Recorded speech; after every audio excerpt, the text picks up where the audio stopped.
विजयनगरवाल्यांचं मी सहर्ष स्वागत करतो। सर्वात प्रथम मी माझी ओळख करतो। माझं नाव आहे गणेश बळीराम अवकिरकर। या रायगडावरती गाईड काम करतो। मला झाले 7 वर्ष। याच्या अगोदर कधी आपण रायगड किल्ला पाहिला असेल किंवा नसेल, परंतु आज आपल्या नजरेने प्रात्यक्षिक रायगड किल्ला पाहून घेणार आहोत। रायगड किल्ला पाहत्या वेळी गडाचे नियम आहेत।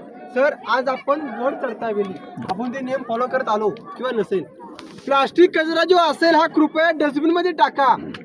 गड किल्ल्याच्या परिसरामध्ये कचरा करू नका। आपले गडकोट किल्ले स्वच्छ राखणे ही आपली प्रत्येकाची जबाबदारी आहे। आज आपण ज्या साईड गडावरती एंट्री केली, गडाची फ्रंट साईड आहे। जे शिवभक्त रायगडावरती रोपवे येतात ती गडाची समोरची बाजू आहे। साहेब, रायगडावरती येऊन फोटो काढून मजा मस्ती करून काही उपयोग नाही। आपल्या राजाने काय घडवलेलं आहे, छत्रपतींची काय शिकवण आहे, हे जाणून घेण्यात खरं तर महत्त्व म्हटलं तर बघा साहेब, जोपर्यंत केसातला घाम पाहिजे नखापर्यंत पोहोचत नाही तोपर्यंत रायगडाचा अर्थ काय समजत नाही। खरं जर रायगडाची वारी केली पाहिजे, कल्पना करा, रायगड हेच एक दुसरं पंढरपूर। महाराष्ट्रामध्ये जर जन्माला आलात तर चढत्या बायामध्ये रायगडाची वारी आणि उतरत्या बायामध्ये पंढरपुराची वारी। तसं रायगडाला काल गांधारीने वेढा घातला, तसं चंद्रभागेने कल्पना करा पंढरपूरला वेढा घातला बघा। तसं पंढरपुरामध्ये विठुराया, तसं रायगडावरती शिवाजी राजे आहेत। जसं पंढरपुरामध्ये विठ्ठलाची वारी फिरते, तसं रायगडामध्ये शिवाजी राजांची वारी फिरते बघा। कल्पना करा, या रायगडाला पूर्वी अनेक नावाने ओळखला जायचा। रायरी, राजगिरी, जंबुदी, इस्लामगड, तनस, जिब्राल्टर, राशीवाटा अशा अनेक नावाने रायगडाला ओळखला जायचं बघा। कल्पना करा, आपल्या राजाने 6 एप्रिल 1656 या रायरी नावाच्या डोंगराला वेढा प्रदक्षिण मारलं। त्यावेळी ती प्रदक्षिणा 16 किलोमीटर भरली बघा। कल्पना करा, आपल्या राजाने या रायगडाला वेढा मारून राजा रायरीच्या पायथ्याशी गेले।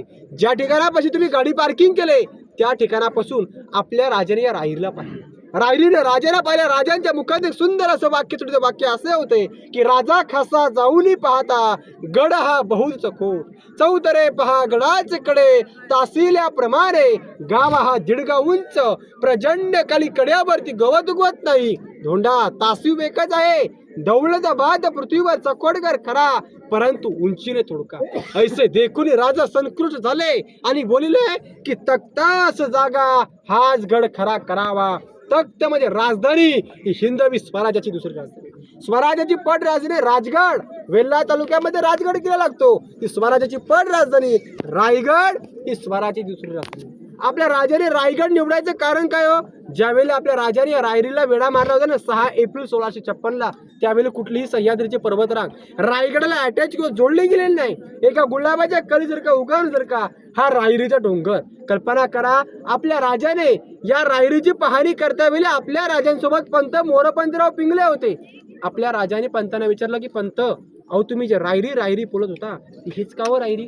होय राजे, हीच ती रायरी आहे। तरी कोणाच्या धर्मामध्ये? राजा रायरी आहे आपल्या धर्मामध्ये, परंतु आपले काही सरदार आदिलशाहीची चाकरी करतायत हो। आदिलशाहीची चाकरी करणारे कोण? जावळीचे चंद्रराव मोरे। आपल्या राजांनी मोऱ्यांना पत्र पाठवले की, मोरे तुम्ही आमच्या आहात, आपण दोघेही मराठी आहोत, दोघे एकत्र येऊन हे हिंदवी स्वराज्य निर्माण करू। परंतु मोरे हे भरपूर उर्मट व गर्विष्ठ घमंडी होते। मोऱ्याने राजाने उलट पत्र पाठवलं की, तुम्ही कसले राजे? तुम्ही झालात केव्हा राजे? या जावळी पंथाचे खरे राजे तर आम्हीच आहोत। उदयाचा असेल तर आजच या, तुमच्यासाठी दारुगोळा तोफखाना सज्ज आहे।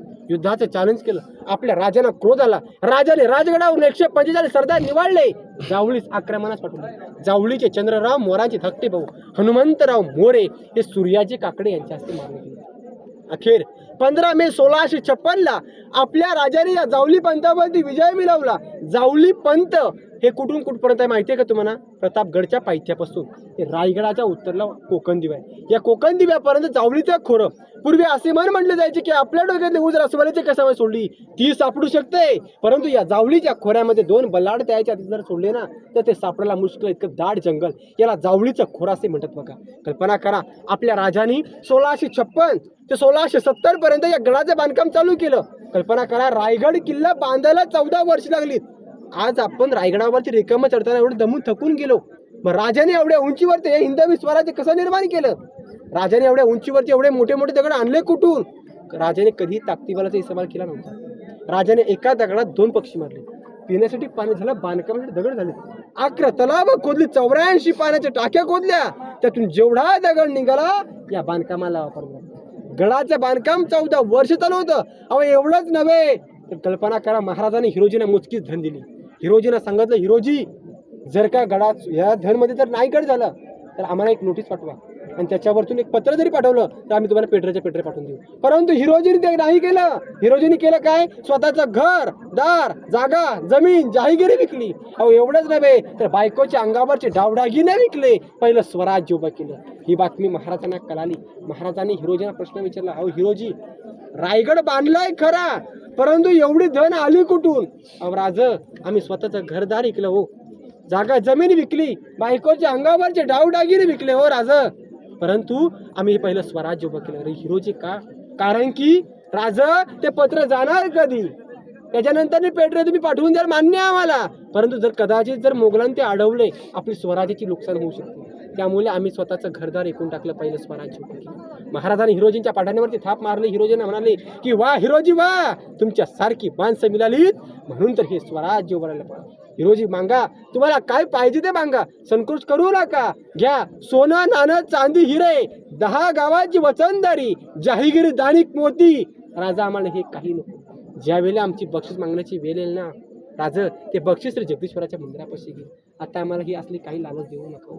त्या क्षणी राजे शांत बसले आणि हिरोजींना वेळ आली त्यावेळी ते बक्षीस दिलं. त्याचा आपण माहिती पुढे जाणून घेणार आहोत. कल्पना करा, आज आपण रायगडावर ज्या पायऱ्या चढून आलो त्या पायऱ्या आत्ता 2021, 22, 23 हे 3 वर्ष कामं चालू होती बघा. कल्पना करा, आज आपण ज्या महादरवाजापाशी आलो, महादरवाजाची रचना पाहिली का प्रत्येकाने? कशी पाहायला भेटली?